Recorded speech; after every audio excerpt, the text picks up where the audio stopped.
ಕರ್ನಾಟಕ ರಕ್ಷಣಾ ವೇದಿಕೆ ಪ್ರವೀಣ್ ಶೆಟ್ಟಿ ಬಣದಿಂದ ಕನ್ನಡ ರಾಜ್ಯೋತ್ಸವದ ಪ್ರಯುಕ್ತ ಶಾಲಾ ಮಕ್ಕಳಿಗೆ ಕನ್ನಡದ ಬಗ್ಗೆ ಅರಿವು ಮೂಡಿಸುವುದರ ಜೊತೆಗೆ ಮಕ್ಕಳಿಗೆ ಪ್ರಶಸ್ತಿ ಪ್ರದಾನ ಸಮಾರಂಭ ಹಮ್ಮಿಕೊಳ್ಳಲಾಗಿತ್ತು. ದಾವಣಗೆರೆ ನಗರದ ಗುರುಕುಲ ವಸತಿಯುತ ಶಾಲೆಯಲ್ಲಿ ನಡೆದ ಕಾರ್ಯಕ್ರಮದಲ್ಲಿ ಇಂಗ್ಲಿಷ್ ಮಾಧ್ಯಮ ವಿದ್ಯಾರ್ಥಿಗಳಿಗೆ ಕನ್ನಡದ ಬಗ್ಗೆ ಅರಿವು ಮೂಡಿಸಲಾಯಿತು.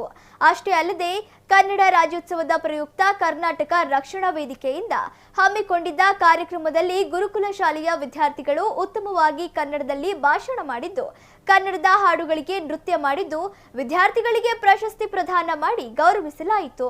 ಇದೇ ವೇಳೆ ಗುರುಕುಲ ಶಾಲೆಯ ಪ್ರಾಂಶುಪಾಲರಾದ ಅಬ್ದುಲ್ ಅವರನ್ನು ರಕ್ಷಣಾ ವೇದಿಕೆಯಿಂದ ಸನ್ಮಾನಿಸಲಾಯಿತು. ಈ ವೇಳೆ ಯುವ ಘಟಕದ ಜಿಲ್ಲಾಧ್ಯಕ್ಷ ಅನು ಪಿಜಾರಿ ಸೇರಿದಂತೆ ಮತ್ತಿತರರಿದ್ದರು. ಇವತ್ತಿನ ದಿನ ನಾವು 70ನೇ ಕನ್ನಡ ರಾಜ್ಯೋತ್ಸವ ಪ್ರಯುಕ್ತ ಕ್ರಾಂತಿವೀರ ಸಂಗೊಳ್ಳಿ ರಾಯಣ್ಣ ಸರ್ಕಲಲ್ಲಿ ಒಂದು ರಾಜ್ಯೋತ್ಸವ ಕಾರ್ಯಕ್ರಮ ಹಮ್ಮಿಕೊಂಡಿದ್ವಿ. ಶಾಲೆಗಳಿಗೆ ಭೇಟಿ ನೀಡಿ ನಮ್ಮ ಮಹಿಳಾ ಸದಸ್ಯರು ಹಾಗೂ ನಮ್ಮ ಸಂಘಟನೆಯ ಸದಸ್ಯರು ಒಂದು 4 ಶಾಲೆಗಳಿಗೆ ಭೇಟಿ ಕೊಟ್ಟಿದ್ವಿ. ರಾಜ್ಯೋತ್ಸವ ಪ್ರಯುಕ್ತ ಒಂದು ಕನ್ನಡ ಗೀತೆ ಹಾಗೂ ಕನ್ನಡ ನೃತ್ಯಗಳಿಗೆ ಒಂದು ನೃತ್ಯ ಮಾಡ್ಬೇಕಂತ ನಾವೆಲ್ಲ ಕೇಳ್ಕೊಂಡಿದ್ವಿ. ಹಾಗೂ ಎಲ್ಲ ಒಂದು 4 ಶಾಲೆಗಳು ಬಂದು ನಮ್ಮ ರಾಜ್ಯೋತ್ಸವದಲ್ಲಿ ಪಾಲ್ಗೊಂಡು ಒಂದು ಕನ್ನಡ ಬಗ್ಗೆ ಗೀತೆಗೆ ಹಾಗೂ ನೃತ್ಯಗೆ ಒಂದು ಹಾಡುಗಳು ಹೇಳೋ ಮುಖಾಂತರ ಒಂದು ರಾಜ್ಯೋತ್ಸವವನ್ನು ವಿಜೃಂಭಣೆಯಿಂದ ಆಚರಣೆ ಮಾಡಿದ್ವಿ.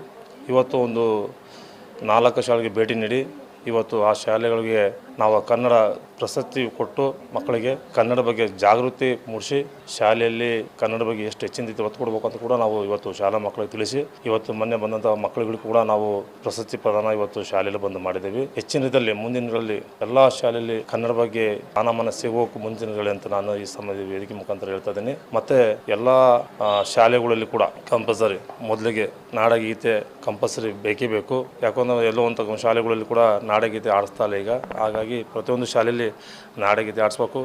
ಅದೇ ಶಾಲೆಗಳಲ್ಲಿ ಎಲ್ಲ ಶಾಲೆಗಳಲ್ಲಿ ರಾಷ್ಟ್ರಪತಿ ಕುವೆಂಪು ಅವರ ಸಾಹಿತಿಗಳ ಫೋಟೋ ಕಂಪಲ್ಸರಿ ಹಾಕಲೇಬೇಕು ಅಂತ ನಾನು ಈಗಾಗಲೇ ಸರ್ಕಾರಕ್ಕೆ ಒತ್ತಾಯ ಮಾಡಿದ್ದೇನೆ. ಕನ್ನಡ ಶಾಲೆ ಬೆಳೆಸ್ಬೇಕು. ಮೊನ್ನೆ ಒಂದು ಈ ಗುರುಕುಲ ಒಂದು ಶಾಲೆಯಲ್ಲಿ ನಾನು ಮೊನ್ನೆ ಸ್ಟೇಡಿಯಂನಲ್ಲಿ ನೋಡಿದೆ. ಒಂದು ಪುಣ್ಯ ಅಂತ ಒಂದು ಹುಡುಗಿ ಕನ್ನಡ ಬಗ್ಗೆ ಇನ್ನೂ UKG ಇರೋ ಹುಡುಗಿ ಪುಣ್ಯ ಅಂತ ಒಂದು ಹುಡುಗಿ ಭಾಳ ಅತ್ಯುತ್ತಮವಾಗಿ ಒಂದು ಕನ್ನಡ ಬಗ್ಗೆ ಒಂದು ವೇದಿಕೆಯಲ್ಲಿ